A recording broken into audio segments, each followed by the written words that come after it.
How was life like in a family of 11 kids?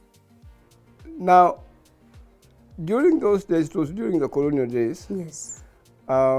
people lived in a very modest manner.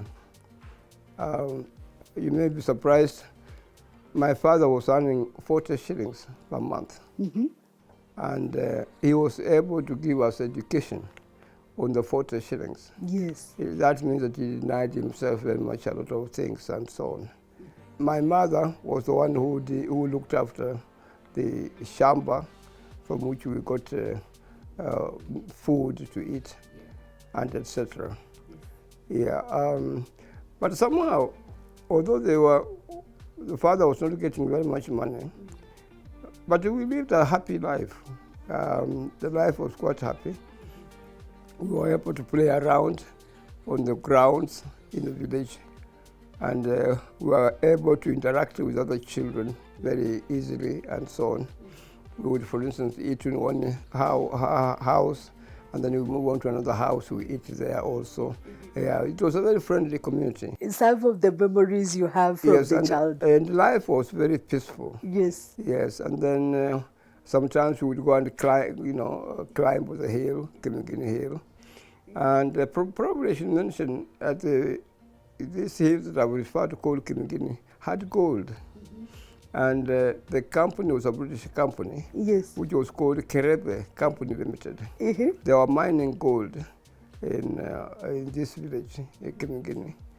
And there was the other area where the British were mining gold was a place called Rosterman, yes, near Kakamega. Yes. And my home was about 7 or 8 miles from Kakamega.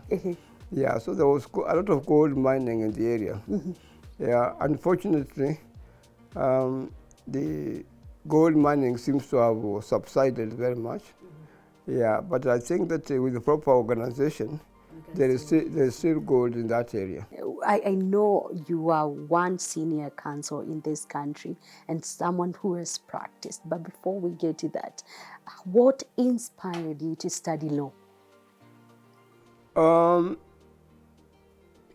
Really, I wouldn't say there is a specific thing that really inspired me. But what I can say is that during those days, we used to have a method of sorting out solutions, domestic solutions. And the villagers would sit together and they would sort out, domestic problems. And I recall I used to attend quite a number of them. Probably it may be because of that I got interested in studying law. Where did you then go to study law? Yes, now, probably before I come to that, I attended a number of primary schools during those early days. And I recall there was one primary school which I attended where my father was teaching. This was Salvation Army, Kakamega, and he was teaching us. And then during those days, we used to to take competitive examinations at 75. Then we would go to a boarding school. So I went to a boarding school, which was a government school, called a Government African School, Kakamega. I was there for 3 years.